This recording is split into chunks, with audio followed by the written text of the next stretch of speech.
సుమన్ టీవీలో మీ personal and business promotions కోసం కింది నెంబర్కి కాంటాక్ట్ చేయండి.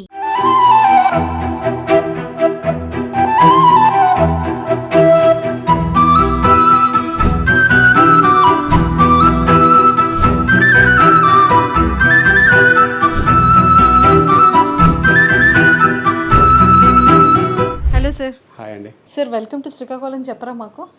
Welcome to Srikakulam madam. Thank you so much. కానీ ఇక్కడ మీ ఆఫీస్కి వచ్చిన తర్వాత ఈ అవార్డ్స్ అన్నీ చూసిన తర్వాత అరే ఇందులో మనకు ఒక 2-3 అవార్డ్స్ వచ్చినా కూడా బాగుండేది కదా అనిపించింది నాకు. సీరియస్లీ చాలా చాలా బాగుంది. అంటే కంప్లీట్గా ఎన్ని ఇయర్స్ నుంచి సార్ రియల్ ఎస్టేట్లో ఉన్నారు? రియల్ ఎస్టేట్ కాదమ్మా, నాది కన్స్ట్రక్షన్ ఫీల్డ్ అండ్ వాల్యూని కూడా. డిజైన్స్, స్ట్రక్చరల్ డిజైన్స్, ఎలివేషన్స్ అవన్నీ ఇస్తుంటాను. బిల్డింగ్స్ కూడా కడుతుంటాను, అపార్ట్మెంట్స్ అవి. సో అది రియల్ ఎస్టేట్ నేను చేయను. Real estate only construction, civil engineer, value కూడా ప్లానింగ్ అంతా. ఒక హౌస్ ప్లానింగ్ కానీ లేకపోతే లేఅవుట్ ప్లానింగ్ కానీ అటు ప్లానింగ్లన్నీ చేస్తాను. నెక్స్ట్ అంటే బ్యాంక్కి ఎవరైనా లోన్కి వెళ్తే వాల్యుయేషన్స్ చేయాలి. జనరల్గా మీకు ఏ లోన్ కావాలన్నా ఆ వాల్యూగా నాకు ప్రతి బ్యాంక్ కూడా సపోర్ట్, అంటే మా అమ్మ అడ్వైస్ అడుగుద్ది ఎంత లోన్ ఇవ్వచ్చు ఏంటి అన్నది. అది వాల్యూ అనమాట, బ్యాంక్ వాల్యూ. సార్ నిజంగా అంటే ఏ మాటకా మాట రియల్ ఎస్టేట్ కన్నా సివిల్ ఇంజనీర్స్కే బెస్ట్ సార్. ఎందుకంటే హౌస్ ప్లానింగ్ వాళ్ళు ఎంత సంపాదిస్తారో తెలియదు, కానీ సివిల్ ఇంజనీరింగ్ మాత్రం ఖచ్చితంగా ఎంతమంది రియల్ ఎస్టేట్ బిజినెస్ చేసినా ప్రతి ఇంటికి ప్లానింగ్ మాత్రం. అవునేనమ్మా. ఇంకోటి ఏంటంటే సివిల్ ఇంజనీర్ తీసుకున్నాడు ఎప్పుడు కూడా లైఫ్ ఆల్వేస్ గ్రీన్. ఎందుకంటే ఆల్వేస్ ఎప్పుడు మనం ఒక సమాజం డెవలప్ అవుతుందంటే ఆటోమేటిక్గా సివిల్ పరంగా డెవలప్మెంట్ ఉంటేనే అది డెవలప్మెంట్ కింద వస్తుంది. సో ఆల్వేస్ సివిల్ ఇంజనీర్కి ఒక మంచి గుర్తింపు ఉంటుంది. అదే రియల్ ఎస్టేటర్గా గుర్తింపు ఉండదు ఎప్పుడైనా. అది ఎప్పుడు అప్ అండ్ డౌన్ ఉంటూనే ఉంటుంది. దీనికైతే మాత్రం స్టాండర్డ్గా ఉంటుంది ఎప్పుడైనా. సార్ అంటే ఇప్పటి వరకు సివిల్ ఇంజనీర్గా ఇన్ని ఇయర్స్ మీ లైఫ్ జర్నీలో ఎన్ని బిల్డింగ్స్కి, ఎన్ని హౌసెస్కి, ఎన్ని ఫ్లాట్స్కి మీరు ప్లానింగ్ ఇచ్చి ఉంటారు? అలా చెప్పాలంటే నెంబర్ ఆఫ్ బిల్డింగ్స్. అలా ఎవ్రీ ఇయర్ కూడా మినిమమ్ ఒక 200 బిల్డింగ్స్ ప్లాన్ చేస్తుంటాము. అపార్ట్మెంట్స్ 365 డేస్లో 165 డేస్ మాత్రమే వదులుతున్నారు. ఎవ్రీడే ఏదో ఉంటుందమ్మా. ఎందుకంటే ఆఫీస్ కదా, నాకు స్టాఫ్ ఉన్నారు ఆల్మోస్ట్ 16 మెంబర్స్ స్టాఫ్ నాది. 16 మంది. ఇందులో ఏంటంటే ఎవరు వింగ్ వాళ్ళు చూసుకుంటారు. ప్లానింగ్ ఒకరిది, వాల్యుయేషన్ ఒకరిది, డిజైన్ ఒకరిది, అట్లా ఎవరు వింగ్ వాళ్ళు చూసుకుంటారు. సో వచ్చే కస్టమర్కి వాడు ఒక సైట్ ఉంటే చాలు, మనం ఇల్లు కట్టిస్తామంటే మన స్లోగన్. ఓకే, సైట్ ఉంటే చాలు, మన ఇంక్లూడింగ్ లోన్తో సహా మనం అన్ని చేయిస్తాం. సార్ మీ ఎజెండా ఏంటంటే లైక్ ఒక సివిల్ ఇంజనీర్గా అంటే ఒక హౌస్ ప్లానింగ్ అనేది చాలా ఇంపార్టెంట్. పక్కా వాస్తు చూస్తారు, ఎటువైపు బెడ్రూమ్స్ ఉండాలి, ఎటువైపు కిచెన్ ఉండాలి. అసలు ఇప్పుడు అంతా కూడా ప్రతి ఒక్కరికి యూనిక్ మోడల్సే కావాలి తప్ప డిజైన్స్లో యూనిక్నెస్ కావాలి. సో అంటే మీరు ఎప్పటికప్పుడు ఎలా అప్డేట్ అవుతూ ఉంటారు? అప్డేట్ అంటే యాజ్ పర్ జర్నల్స్ ఉంటాయమ్మా. సివిల్ ఇంజనీర్స్ పరంగా జర్నల్స్ ఉంటాయి, ఆర్కిటెక్ట్ ఉంటాయి, స్ట్రక్చరల్ డిజైన్స్ అన్నీ అప్డేట్ ఉంటాయి. అవన్నీ చూసుకుంటూ యాజ్ పర్ అప్డేట్ ప్రకారం ఉంటాం. అయితే వాస్తు పక్కగా పాటిస్తాం. అందరూ కూడా ఎంత వాళ్ళైనా వాస్తు కంపల్సరీ చూస్తారు. వాస్తు లేకుండా ఏ బిల్డింగ్ ఉండదు. అయితే వాస్తుని కూడా మనం కన్విన్స్ చేస్తాం వాళ్ళకి. ఇప్పుడు వాళ్ళు అనుకున్న విధంగా ఒకళ్ళు కావాలనుకుంటే ఇలా పెట్టిన పర్లేదని కన్విన్స్ చేస్తాం. అంతేటప్పుడు వితౌట్ వాస్తు ఏ బిల్డింగ్ ఉండదమ్మా. వితౌట్ వాస్తు ఏ బిల్డింగ్ ఉండదు. డిజైన్ కూడా మనం పక్కగా డిజైన్ చేసి ఇస్తాం. మీ ప్లానింగ్స్ ఎలా ఉంటాయి సార్ డిజైనింగ్లో? అంటే మీ వే ఆఫ్ థింకింగ్ ఎలా ఉంటుంది? అంటే గ్రీనరీ ఎక్కువ ప్రాధాన్యత ఇస్తాం మా బిల్డింగ్లోని. గ్రీనరీకి ఎందుకంటే ప్రజెంట్ దీన్ని బట్టి వెంటిలేషన్ ఎక్కువ ఉండాలని చూస్తాము. రూమ్స్ కూడా పెద్ద సైజు ఉండాలని చెప్పేస్తాం. చిన్న బెడ్రూమ్స్ చిన్నవి కాకుండా, కంజెస్టెడ్ కాకుండా వైడెన్గా ఉండాలని చూస్తుంటాం అన్నమాట. ఎక్కువ నెక్స్ట్ ఏంటంటే అవుట్ సైడ్ కూడా ఏరియా బట్టి మనం దాన్ని డిజైన్ చేస్తుంటాం. అది ఇచ్చిన ఏరియా. మీరు ఎక్కువగా Srikakulam, Palasa near by locations అయినా ఇంకెక్కడికైనా వెళ్తాం? వైజాగ్ వరకు వెళ్తానమ్మా. వైజాగ్ వరకు కర్నూలులో కూడా అంటే యాక్చువల్ కర్నూలులో ప్రాజెక్ట్స్ చేస్తుంటాం. ఏదైనా ఆఫర్ వస్తే తనకి అన్నీ తెలుసమ్మా. తనకి అన్నీ అంటే మీ గురించి ఎక్కువగా మ్యామ్ అడగొచ్చు. 100% అంతే. మ్యామ్ చెప్పండి. అంటే బేసిక్గా అంటే సార్ని చాలా మంది అప్రోచ్ అవుతూ ఉంటారు, వస్తూ ఉంటారు. అసలు సార్ని హ్యాండిల్ చేస్తారా? సార్ త్రూ వచ్చిన వాళ్ళని కూడా మీరు ఎలా హ్యాండిల్ చేసి పాపం స్పేస్ని కొంచెం ఫ్రీగా ఉంచుతారు సార్ని?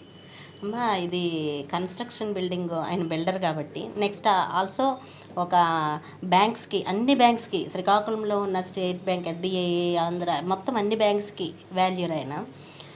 అలాగే బిల్డర్ కూడా కదా, దాని నుంచి మేస్త్రుల దగ్గర నుంచి బ్యాంక్ మేనేజర్స్ వరకు కూడా మా ఇంటికి వస్తుంటారు. అంటే నేను మేస్త్రి లెవెల్లోనూ మాట్లాడాలి, బ్యాంక్ మేనేజర్స్ లెవెల్లోనూ మాట్లాడుతుంటాను. అంటే సార్కి పర్సనల్ సెక్రటరీ అంతే, వైఫ్ కన్నా. అంతే, అలా మాట్లాడుతుంటాను. ఆల్మోస్ట్ ఆల్ మా ఎంప్లాయీస్ అందరూ వాళ్ళ ట్రబుల్స్ ఏమన్నా ఉన్నా సార్ వాళ్ళకి ఎక్కువ మాట్లాడే టైం ఉండదు సార్కి. అందుకని వాళ్ళకి ఏదన్నా ఆఫీస్లో ట్రబుల్స్ ఏమన్నా అన్నీ నేనే హ్యాండిల్. సార్ ఇప్పటికీ కూడా మీ లైఫ్ మీరు మేడం హ్యాండ్లోనే ఉన్నారు సార్. ఒప్పుకుంటారా? ఒప్పుకుంటారమ్మా, ఎందుకంటే ఆ ఫెచ్చింగ్ కూడా వచ్చిందమ్మా. ఆవిడ అంత సపోర్ట్ ఇవ్వబట్టే మనం ఏం చేసిన వర్క్కి తన సపోర్ట్ ఉండబట్టే మనం డెవలప్ అయ్యాం. సపోర్ట్ లేకపోతే డెవలప్ అవ్వడం కష్టం. ప్రతిదీ అర్థం చేసుకుంటుంది. అందువల్ల ఏది ఓపెన్ టు ఎవ్రీథింగ్, ఓపెన్ బుక్కే అంతే. మ్యామ్ ఏంటి సార్ ఇంత ఓపెన్ బుక్ అంటున్నారు? అంటే మ్యారేజ్ అయిన కొత్తలో మ్యారేజ్ పేజెస్ తిరిగేశారా? అంటే కొంచెం కాంట్రవర్సీస్ రావాలమ్మా. ఓ పేజెస్ ఉన్నాయి, ఉండాలి. అంటే నేననేది ప్రతి వైఫ్ అండ్ హస్బెండ్స్ మేము రాముడు సీతలాగా ఉంటామని అనడం అవన్నీ తప్పమ్మా. ముందు కొంచెం వస్తాయి వాళ్ళకి, అవి తద్దుకొని వెళ్ళినప్పుడే లైఫ్ కరెక్ట్గా వెళ్తుంది, అండర్స్టాండింగ్ పవర్ కూడా ఉంటుంది వాళ్ళలో. అదే నిజంగానే. అంటే ఇప్పుడు యంగర్ జనరేషన్స్తో కంపారిజన్ చేస్తే ఒకప్పుడు అంటే మా మమ్మీస్ అంటే మీ ఏజ్ ఉన్న వాళ్ళందరి లైఫ్ జర్నీస్ కానీ ఆ మ్యారేజ్ లైఫ్ కానీ 20 years 30 years 40 years ఆ జర్నీ చాలా బ్యూటిఫుల్ ఉంటుంది. అప్పుడు జనరేషన్తో కంపారిజన్ చేస్తే ఇప్పుడు జనరేషన్లో ఈ మ్యారీడ్ లైఫ్ అనేది 6 months 3 months 1 month కూడా తెలియట్లేదు. అంటే యాజ్ ఏ పేరెంట్స్గా మీ జర్నీని మ్యారేజ్ జర్నీని ఆల్మోస్ట్ 20-30 years చూసే ఉంటారు కాబట్టి అప్పటికి ఇప్పటికి డిఫరెన్సెస్ ఏంటంటారు? ఎందుకు డిస్టర్బెన్సెస్ ఎక్కువ వస్తున్నాయి అంటారు? అంటే అప్పట్లో మా అమ్మలు వాళ్ళు చెప్పేది ఏం చెప్పేవారు, భర్త హస్బెండ్ అమ్మ మీరు తను ఏం చేసినా సర్దుకొని వెళ్ళాలి, కొంచెం అటు ఇటు చూసుకోవాలి, ఫ్యామిలీ పరువు చూసుకోవాలి. మగాడన్నకేవో చేస్తూ ఉంటాడు, మీరు వెనక నుంచి అవి సర్దుకుంటూ వెళ్ళి మీరు సహనంగా ఉండాలి అని చెప్పారు. సరైన మార్గంలో పెట్టుకోవాలి, సహనంగా ఉండాలి, ఇవి చెప్పేవారు. ఎప్పుడు వాళ్ళు కూడా ఇప్పుడు మా జనరేషన్ వాళ్ళు హస్బెండ్స్ కూడా ఒకవేళ ఏదైనా రాంగ్ స్టెప్లు వేసినా ఫ్యామిలీకి ప్రిఫరెన్స్ ఇచ్చేవారు. వాళ్ళు కూడా వేరేగా బిహేవ్ చేసేవారు కాదు. కానీ ఇప్పుడు వాళ్ళు ఏమవుతున్నారంటే ఫ్యామిలీకి ప్రిఫరెన్స్ ఇవ్వట్లేదు. అంటే వాళ్ళని మనం ఇప్పుడు చిన్నపిల్లలు కాబట్టి వాళ్ళని మనం ఏం అనలేం, కానీ ఫ్యామిలీ పరంగా వాళ్ళు కూడా భార్యని మనం బాగా చూసుకోవాలి, ఒక ఫ్యామిలీ కుటుంబ వ్యవస్థ అనేదాన్ని మనం నిలబెట్టాలి అనే ఇది వాళ్ళకు ఉండటం లేదమ్మా. మెయిన్ చాలా కరెక్ట్గా చెప్పారు. లాస్ట్ ఒకటే క్వశ్చన్, ఇంతకీ సార్ కృష్ణుడా రాముడా? రెండు కలిపి. ఫసక్ సార్ రెండు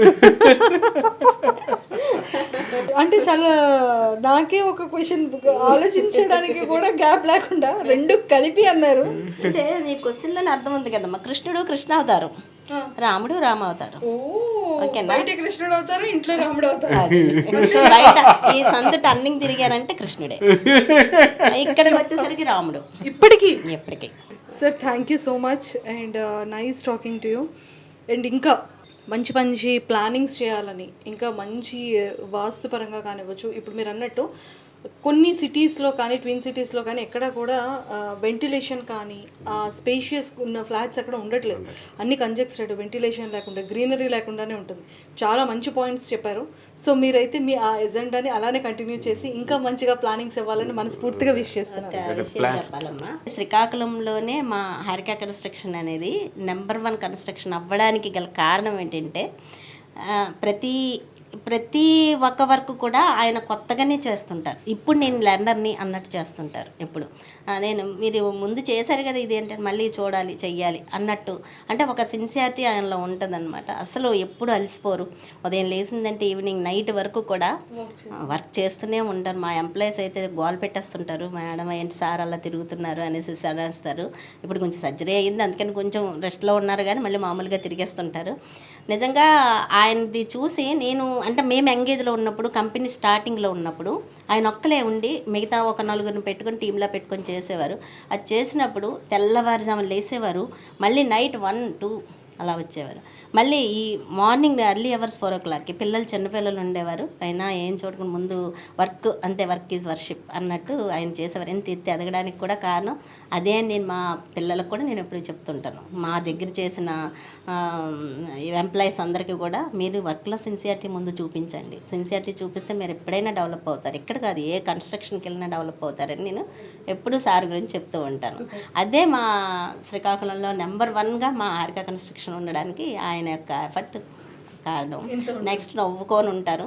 ఎంత మీరు అక్కడ పడిపోయారు కదా, ఎప్పుడు స్మైలీ వేస్తూ ఉంటారు. ఎప్పుడు చిరాకు పడ్డు వచ్చిన కస్టమర్స్కి వాళ్ళకి కూడా వాళ్ళ పరిస్థితి చూసి ఆయన ఫీజు చెప్పడం అది చేస్తూ ఉంటారు. కొంచెం పూరింటే వదిలేస్తారు. అలాగే దానగుణం, ఎవరైనా వచ్చి చదువుకి అది ఏది ఇబ్బంది అని అంటే ఆయనకున్న దాంట్లో మనం 100 రూపాయలు సంపాదిస్తే 10 రూపాయలు దానం చేయాలి, మనం వారిని హెల్ప్ చేయాలన్న గుణం ఉన్న ఆయన. దీని నుంచి ఆయన సక్సెస్ అయ్యారని నేను చెప్తాను. సో నాకు ఇందులో బాగా నచ్చిన పాయింట్ ఏంటి అంటే ప్రతి బిజినెస్లో ఏదున్నా కూడా ప్రతిదీ కూడా స్టార్టింగ్ నుంచి బిగినర్స్ ప్రతిదీ కొత్తగానే నేర్చుకోవాలి, కొత్తగా చెయ్యాలి అనేది. సో మా పాప అండి హలో హలో, తన పేరునే కన్స్ట్రక్షన్ కంపెనీ హారిక. సో అంటే you are a lucky charm అనమాట పేరెంట్స్కి కదా. ఏమో అలానే అనుకోవాలి. ఏమోనా ఏంటంటే ఇంత పెద్ద సంస్థ క్రియేట్ అయిపోయి అంటే ఇంత ఈరోజు హరిత కన్స్ట్రక్షన్స్ అంటేనే నెంబర్ 1 పొజిషన్లో ఉంది శ్రీకాకుళం అంటే you are a lucky charm కదా. నా పేరు కేఎన్ఎస్వి ప్రసాద్ అండి. ఎవరికీ తెలియదు. హారిక ప్రసాద్ అంటే చెప్తారు, అదే కేఎన్ఎస్వి ప్రసాద్ మీరు మా పక్కింటికి అడిగిన చెప్పరు. అంటే హార్డ్ వర్క్ తో పాటు ఒక 1% లక్ కూడా ఉందనుకో. Hard work 99%. ఏదైనా నాన్న కూతురులు ఎప్పుడు నాన్న కూతురులే అబ్బా. చూసారా మేము ఉన్నామంటే మా ఫాదర్స్ మాకు ప్రౌడ్. అందుకే ఎప్పుడు కూడా ప్రతి ఒక్క డాటర్ పెట్టుకుంటుంది my father is my first hero అని. చూసారా తను నేను కాదు లక్కీచాం, మా డాడీ హార్డ్ వర్క్ 99% అని చెప్పారు. అంతే కదండి. ఇంకా అంటే హార్డ్ వర్క్ చేయకుండా అయితే ఏం రాదు. అలాగని లక్ కూడా ఒక 1% ఫేవర్ చెయ్యాలి ఎవరికైనా. అంటే మీ కన్స్ట్రక్షన్ అనేది నెంబర్ 1 పొజిషన్లో ఉంది అని చెప్పారు శ్రీకాకుళంలోని. ఇప్పుడు నేను మమ్మీకి అడిగితేనేమో డాడీ గురించి ఒక సీక్రెట్ రివీల్ చేశారు నాకు. ఇప్పుడు నేను మిమ్మల్ని అడుగుతాను, మీరు కూడా కరెక్ట్గా చెప్తారా లేదా ఇప్పుడు నాకు తెలిసిపోతుంది. డాడీ అంటే మమ్మీకి అడిగాను, సార్ కృష్ణుడా రాముడా అని అడిగాను. ఏంటి ఇప్పుడు ఎంత నవ్వారు? మీరేం చెప్తారు? ఏమో వాళ్ళిద్దరికి తెలియాలి, నాకు ఫాదర్ గానే తెలుసు కదా. కొంచెం టిపికల్ క్వశ్చన్స్. ఏం చెప్పుంటారు అని అనుకుంటున్నారు మీరు?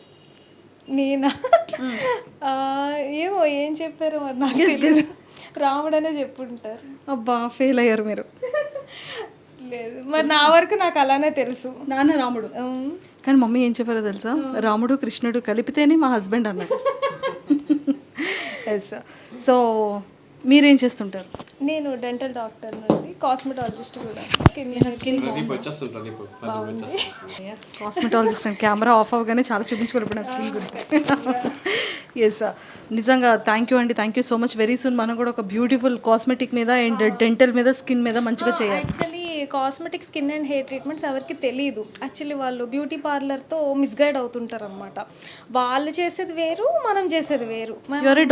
డాక్టర్ని బట్ అంటే ఇప్పుడు లేమన్కి అవి అర్థం కాదు. జనరల్గా బ్యూటీ పార్లర్ కాస్మెటిక్ ఒకటే అనుకుంటారు. మేము చేసేది క్వాలిఫైడ్ ట్రీట్మెంట్స్ అన్నమాట. ఇవి ఓవర్ ద కౌంటర్ అమ్మేయడం వల్ల చేయడం వల్ల కొంచెం తెలియట్లేదు. యాక్చువల్లీ అనుకున్నా ఒకరోజు మీతో అది పెట్టుకుంటాను కంపల్సరీగా. శ్రీకాకుళంలో ఫస్ట్ నేనే స్టార్ట్ చేశాను. మన శ్రీకాకుళం వాళ్ళందరూ గుర్తుపెట్టుకోండి, నిజంగానే చాలామంది అంటే హెయిర్ గురించి కానీ స్కిన్ గురించి కానీ చాలా వరకు అవగాహన లేకుండా ట్రీట్మెంట్స్ అన్నీ కూడా బ్యూటీ పార్లర్లో చేసుకుంటారు. బట్ అలా చేసుకోకూడదు. స్కిన్ అండ్ హెయిర్ అనేది చాలా ఇంపార్టెంట్ మనకి. సో వాటికి సపరేట్గా డాక్టర్స్ ఉంటారు, dental doctor and cosmetic surgeons ఉంటారు, కాస్మెటిక్ డాక్టర్స్ ఉంటారు. సో మరి తినైతే ఖచ్చితంగా ఆ డాక్టర్ కాబట్టి ఎప్పుడు కూడా ఈ స్కిన్ అండ్ హెయిర్కి సంబంధించి తిని మ్యామ్ అయితే అప్రోచ్ అవ్వండి. మంచిగా మీ స్కిన్ని తనలా బ్యూటిఫుల్గా చేసుకోండి. ముఖ్యంగా మన ఫేస్కి అయితే మాత్రం స్మైల్ అనేది చాలా important. Beautiful smiles makes can everything అంటారు. మరి ఆ స్మైల్ బ్యూటిఫుల్గా ఉండాలి అంటే మన డెంటల్ కూడా చాలా స్ట్రాంగ్గా ఉండాలి. అది మీ పేస్ట్లో ఉప్పు ఉందా కాదు, మన టీత్ అనేది ఎంత స్ట్రాంగ్గా ఉన్నాయో అనేది ఇంపార్టెంట్. కాబట్టి మీ టీత్కి రిలేటెడ్ ఎలాంటి సమస్యలు ఉన్నా కూడా మ్యామ్ని అయితే అప్రోచ్ అవ్వండి. Thank you sir, thank you so much and nice talking to you and all the very best. And skin and హెయిర్ని ఇంకా మంచిగా ట్రీట్ చేసి మన శ్రీకాకుళం వాళ్ళందరికీ కూడా చాలా బ్యూటిఫుల్గా రెడీ చేయాలని హార్ట్ఫుల్గా కోరుకుంటూ విష్ చేస్తున్నాను. All the very best. Thank you very